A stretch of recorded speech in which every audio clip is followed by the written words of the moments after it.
Assalamualaikum warahmatullahi wabarakatuh. Alhamdulillahi rabbil alamin. Wa bihi nasta'inu ala umuri dunya waddin. Wassalatu wassalamu ala sayyidina Muhammadin wa ala alihi wa ashabihi wa barik wa sallim ajma'in, amma ba'du. Rabbi shrah li sadri wa yassir li amri wahlul 'uqdatam min lisani yafqahu qawli. Rabbi zidna 'ilman warzuqna fahman. Amin ya rabbal alamin. Alhamdulillah, rawuh bapak-bapak ingkang kawula mulyakaken.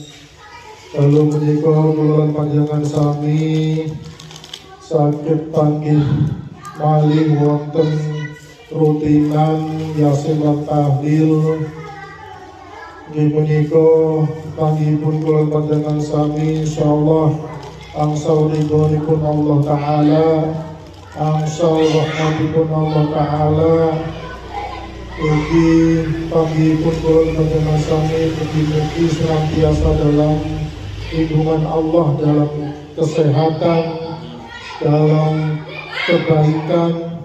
Saha sedaya ingkang sae, ingkang angsal ridhonipun Allah taala. Amin amin ya rabbal alamin.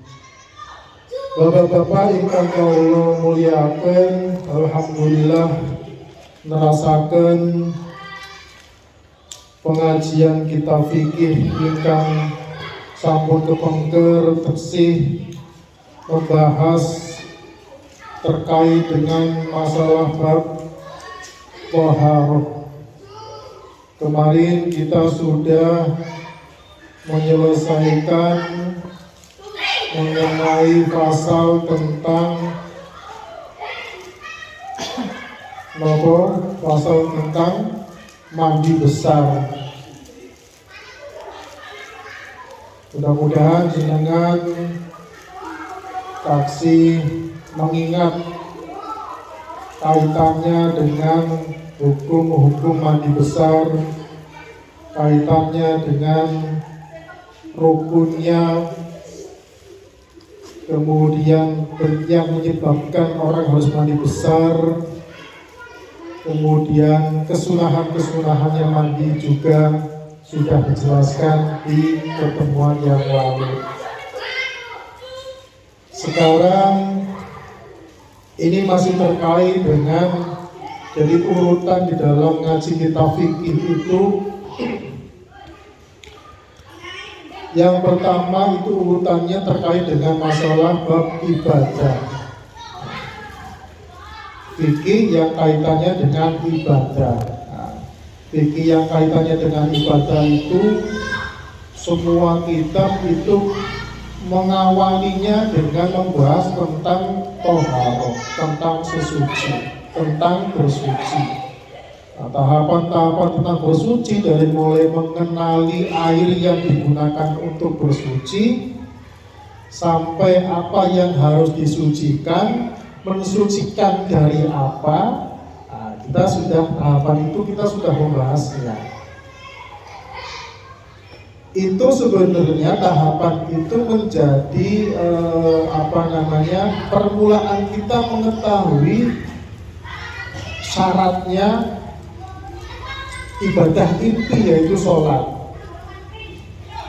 Ibadah yang paling utama yaitu sholat. Nah, sebelum kita masuk ke wilayah ibadah yang paling utama, itu harus mengetahui syarat-syaratnya dulu. Nah, syarat-syaratnya ibadah sholat itu, dengan sudah tahu syaratnya sholat itu apa saja? Syaratnya sholat, baru kemudian mengetahui rukunnya sholat, ya kan? Baru kemudian nanti kesunahan-kesunahannya sholat. Syaratnya sholat apa saja? Syaratnya sholat yang pertama adalah menghilangkan, bukan sehat. Orang sakit wajib sholat, tetap. Orang sakit pun tetap wajib sholat.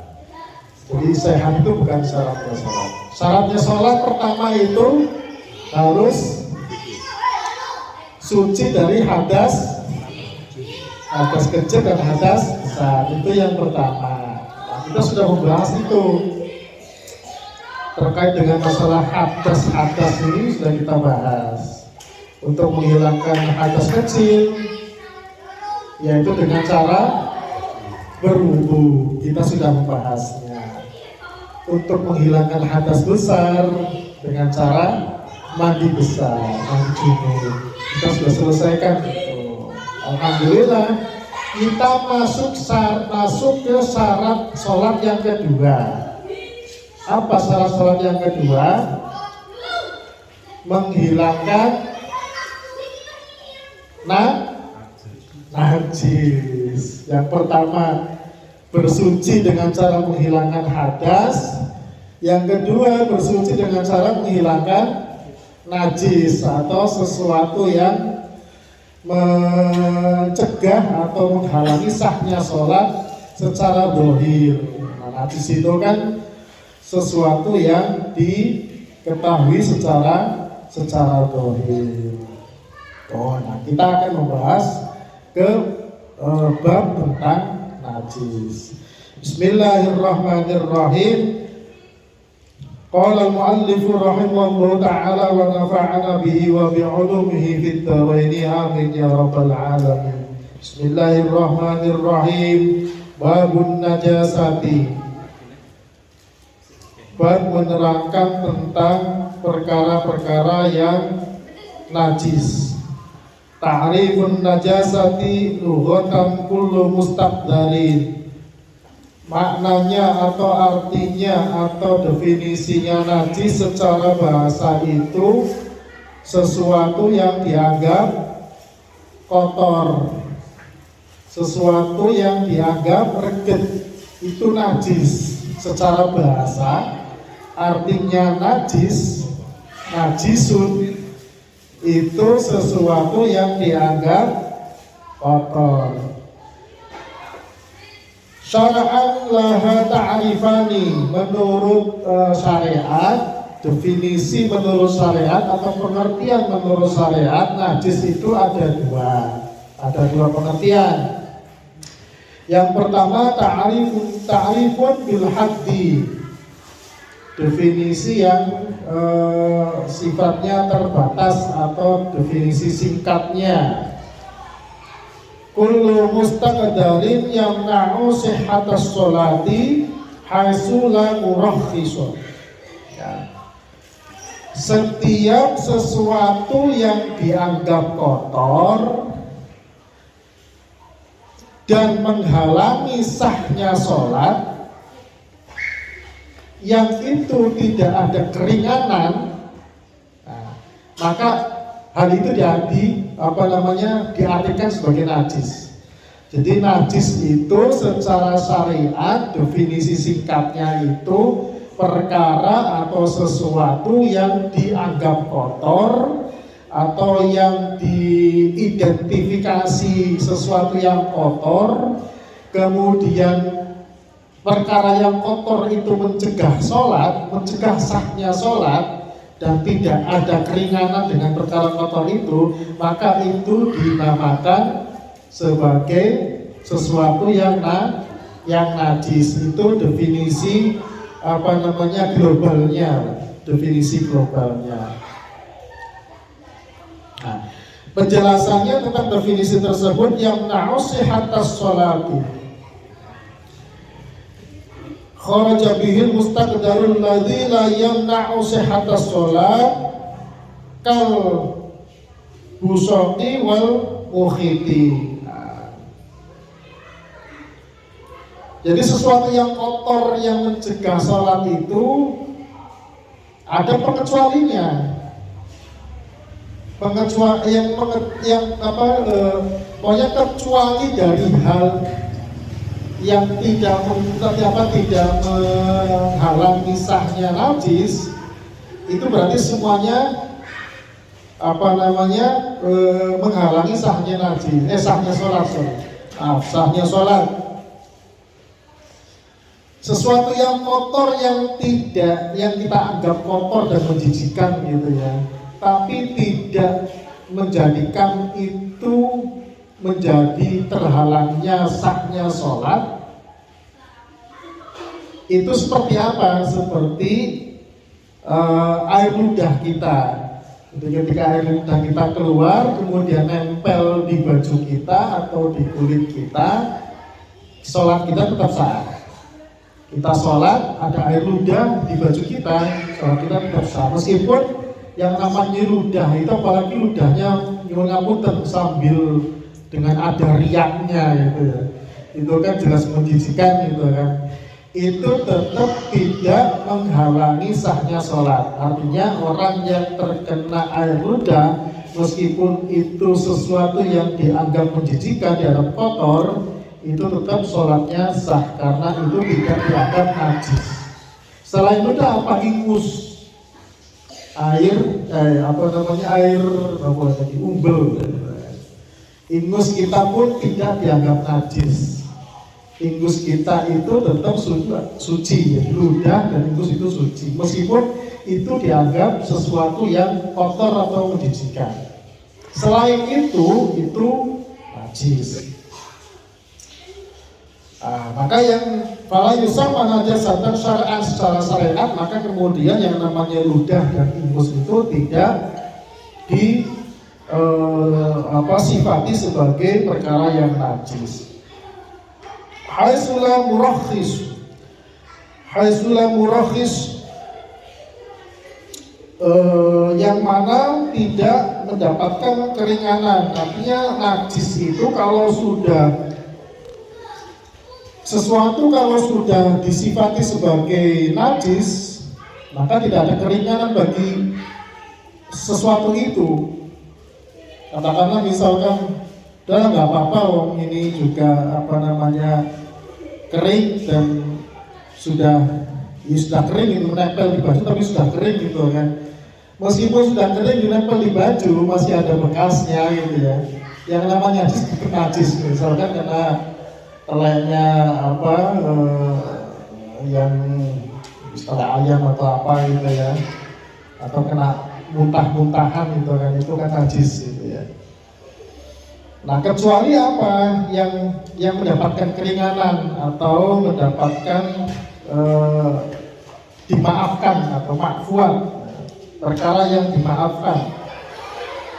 Kharaja bihil ma'fuata kaqoli dami. Darah itu najis, Pak.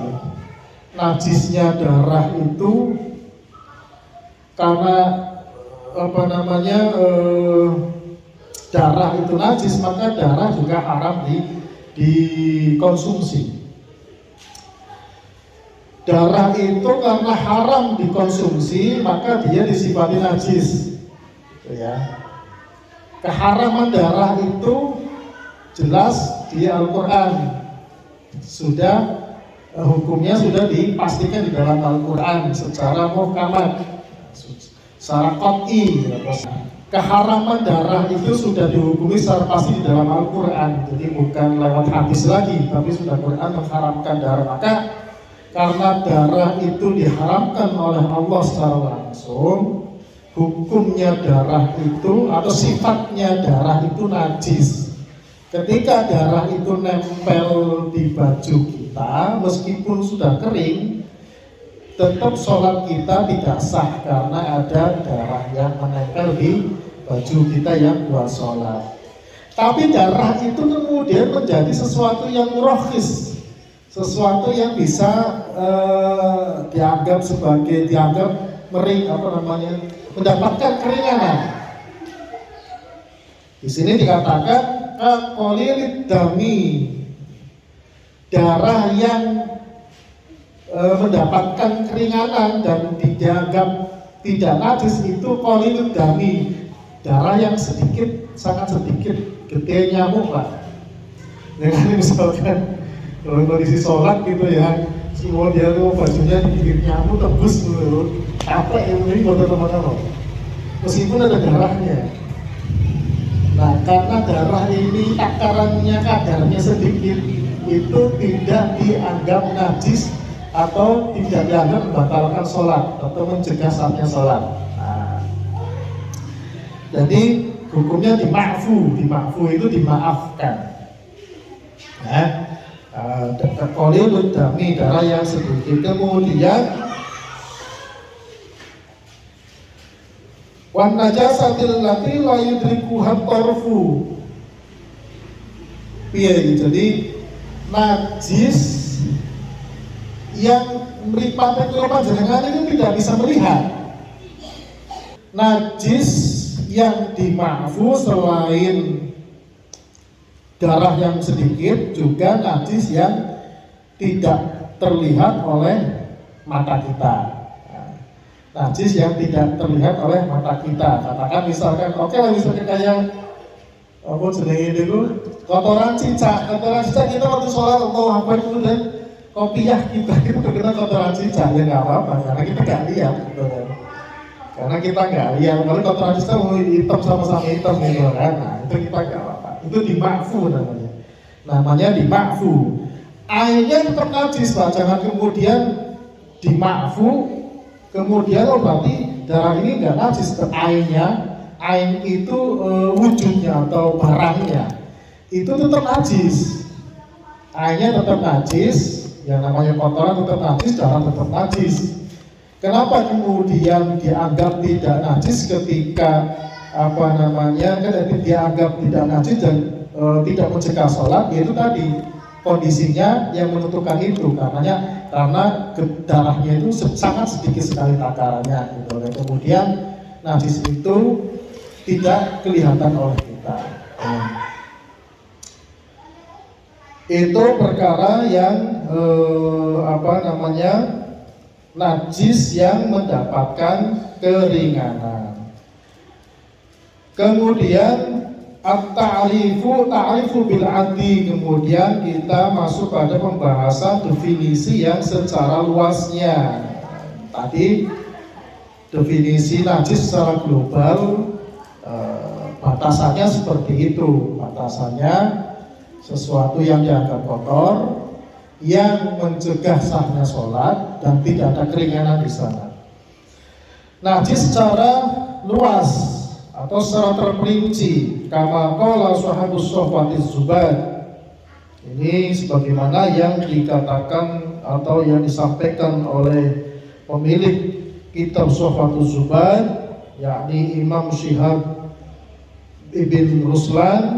Beliau mengatakan dalam syairnya, al-muskirul ma'i wal khinziru wal kalbu ma' fara'aihima was-su'ru wa maitatun ma'al idhami wasya'ar was-sufila ma'kulatan walal bashar wad-damu wal qayyu wa kullu ma dhahar minas sabilaini siwa anil bashar. Nah, ini perincian dari hadis menurut Imam Syihab bin Ruslan. Nah, saya artikan.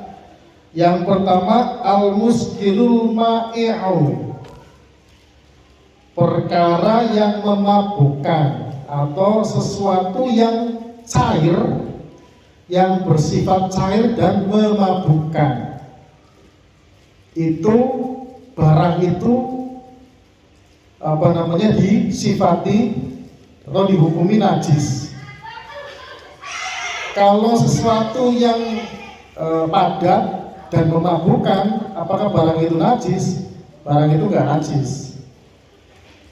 Yang barang yang memabukkan yang najis itu seperti apa? Ya minuman keras, minuman alkohol, khamr, nabith kalau dalam bahasa Arab itu, arak, kemudian apalagi tuak, angmer, anak-anak sekarang itu apapun bentuknya, kalau itu cair dan barang itu memabukkan, alkohol termasuk, itu hukumnya najis atau sifatnya najis. alkohol yang digunakan untuk minyak wangi itu gimana hukumnya? Hukumnya gimana? Campuran minyak wangi sebenarnya itu bukan alkohol murni sebenarnya. Itu campurannya namanya apa ya, saya lupa itu. Dia itu nggak seperti alkohol itu kan. Kalau campurannya alkohol murni memang minyak wanginya itu jadi kalau disemprotkan jadi cas gitu ya. Tapi kalau campurannya itu bukan alkohol, namanya apa saya lupa, itu disemprotkan itu nggak dingin banget kayak alkohol. Tapi itu memang cairan itu memang digunakan untuk campuran bibit parfum. Makanya kalau ya ini ikhtilaf juga para ulama. Minyak wangi yang dicampur dengan alkohol itu kemudian dihitung kadarnya. Kalau kadarnya alkoholnya lebih banyak, otomatis minyak wangi itu jadi najis. Kalau kadarnya hanya sedikit saja untuk menjadikan minyak wangi itu semerbak harumnya. Soalnya kan minyak wangi itu kalau parfumnya masih bibit itu harumnya nggak bisa menyebar dan cepat hilang. Tapi kalau dicampurkan dengan campuran itu, ada yang bukan bentuk alkohol sih, mungkin campuran alkoholnya sedikit. Itu minyak wanginya jadi awet baunya dan harumnya itu semerbak. Tuh, jadi untuk alkohol itu kalau pure murni alkohol itu jelas najis karena memang benda itu memabukkan dan sifatnya berupa cairan. Selain minuman-minuman cairan yang lainnya. Kalau sesuatu yang memabukkan itu dalam bentuk padat, misalkan dalam bentuk pil, ekstasi atau dalam bentuk serbuk dan sebagainya, bendanya tidak najis. Pilnya itu bisa kita bawa, misalkan kita sapu sambil sholat juga nggak masalah gitu. Obat-obat medis di apotek itu kan banyak yang menggunakan bahan-bahan dari kayak misalkan anti nyeri itu kan di dalamnya ada morfinnya, itu pasti gitu kan. Pil anti nyeri itu kan di dalamnya itu ada kadar morfinnya gitu, untuk stimulasi tubuh kita agar tidak sakit dengan penyakit yang ada. Nah, ini contohnya seperti itu. Jadi nggak najis, kalau yang padat nggak najis, kalau yang cair itu hukumnya najis. Itu yang pertama. Wal khinziru jelas daging celeng. Celengnya begitu. Celengnya sendiri itu najis. Wal kalbu dan anjing juga najis. Ma'a far'aihima berserta dengan turunannya. Turunannya itu gimana? Ya jelas kalau dia anaknya celeng, anaknya dogi, ya jelas turunannya ya berupa itu juga gitu kan. Tapi kalau khinzir niku babi celeng niku sami mawon. Babi, celeng, dogi, anjing, segawon, itu sami turunannya gitu kan. Baik turunannya berupa anak-anak maupun turunnya dalam bentuk produk, Pak. Kan ada lemak babi yang digunakan untuk produk kecantikan lah, untuk produk macam-macam gitu ya. Kalau itu benar-benar memang mengandung babi, entah itu produk kecantikan, entah apapun itu jelas haram. Najisnya itu babi, ya seluruh wujud babinya, seluruh wujud anjingnya itu najis. Tapi ulama ada yang berpendapat itu kalau basah. Saya belum membaca lagi yang terkait dengan pendapatnya Imam Syafi'i dan 3 mazhab yang lainnya. Kalau anjing itu basah atau babi itu basah, kita pegang maka akan najis. Ya, najis, terutama di air liurnya. Ya, sesuatu yang basah di dalam dua hewan itu yang menempel di dua hewan itu, kemudian kita pegang, maka kita terkena najis oleh dua hewan itu yang basah. Ya kalau kering, sebagian ulama berpendapat di mazhab Syafi'i juga berpendapat enggak najis kalau kering. Tapi kayaknya nggak mungkin deh, kan namanya hewan itu kan karena bergerak terus mesti kan keringetan gitu ya. Ya mesti ada basah-basahnya sedikit gitu. Yang mungkin kering banget. Nah itu nanti coba saya cari lagi untuk pendapat terkait dengan itu. Nah itu terus bagaimana kalau misalkan sesuatu yang anomali, anjing misalkan, maaf saya anjing misalkan ngawini domba misalkan, turunannya menjadi apa gitu ya? Entah bentuknya apapun, turunan dari domba itu gitu kan, yang dikawin oleh si dogi ini tetap najis gitu. Itu kan far'aihima gitu. Jadi serta dengan turunan-turunannya, baik turunan itu dalam bentuk anak-anaknya maupun turunan dalam bentuk sesuatu yang dikonsumsi, entah itu produk, entah itu makanan, entah itu obat-obatan dan lain sebagainya. Wasukru dan sesuatu yang diminum oleh keduanya, bekas minuman dari kedua hewan ini yang jelas najis. Wa maitatun ma'al idhomi wa sya'ri wa sufi. Kemudian bangkai hewan, kalau bangkai hewan yang tidak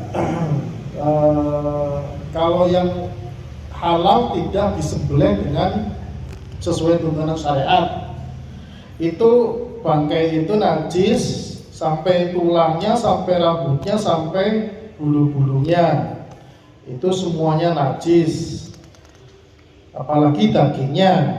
Ya. La makulata, di bangkai itu yang baik bangkai itu yang tidak bisa dimakan, tidak boleh dimakan.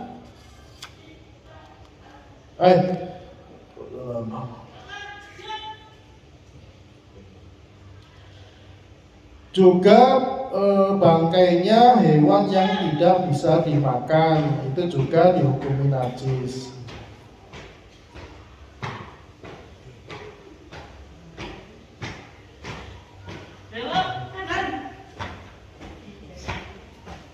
Kalau bangkainya mayatnya manusia itu tidak najis. Walal basyar. Wadamu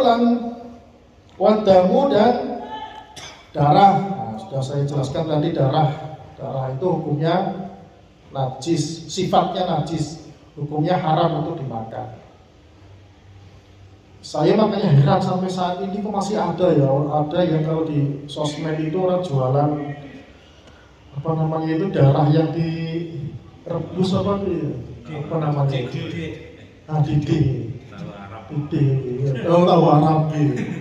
tahu Arab. Niku nopo iya naik pulau waktu alit niku nate. Karena nggak tahu. Zaman niku lagi dia kan semua niku alit niku kan dilarang-larang niku kan. Tiang sate iker niku nek jolin nggih digotong dipikul gitu. Niku kados api, kok ngertos ya api. Kok murah lho. Oh ngoten. Nggih teng ngajengane teng piring-piring ngoten teng ngajenge niku. Oh sate niku. Nggih. Oh niku mboten api. Oh walah. Didhe wau. Nggih lagi. Murah. Wah niku haram Pak, jelas Pak. Mutlak niku haram. Mesti haram, sing mengharamkan darah itu bukan Kanjeng Nabi, langsung Gusti Allah teng Al-Qur'an. Itu mutlak haram. Langgi.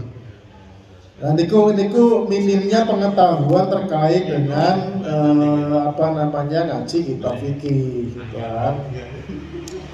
Keharamannya darah itu mutlak sama dengan haramnya konsumsi daging babi, sama dengan haramnya konsumsi minuman keras.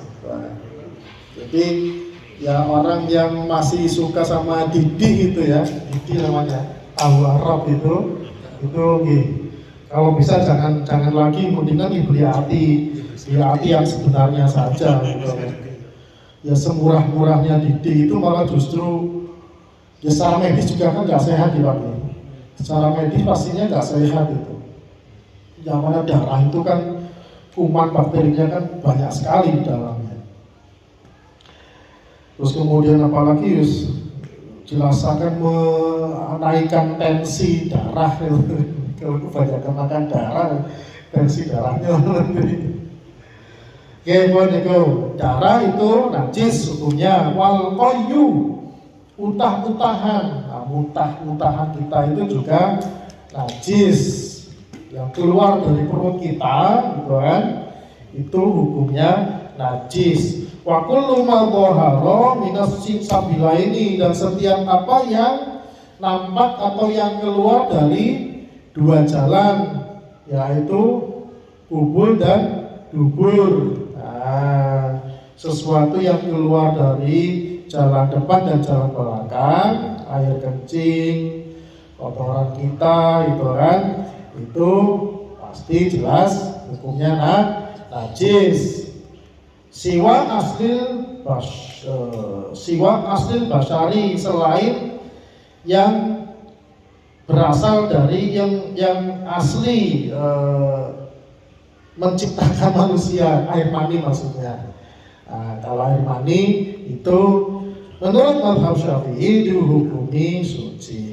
Itu pengenalan riyen untuk bab najis. Maka di pertemuan berikutnya kita akan membahas lagi terkait najis yang lebih mendetail tentang masalah-masalah berkaitan dengan perkara-perkara najis.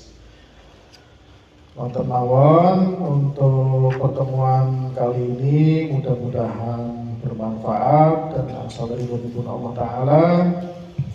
Mari kita sama-sama tutup dengan mengaji ini dengan sholawat tidur. Allahumma sholli ala sayyidina Muhammadin tibbil qulubi wa dawaiha wa afiyatil abdani wa shifaiha wa nuril absari wa diyaiha wa ala alihi wa sahbihi wa sallim.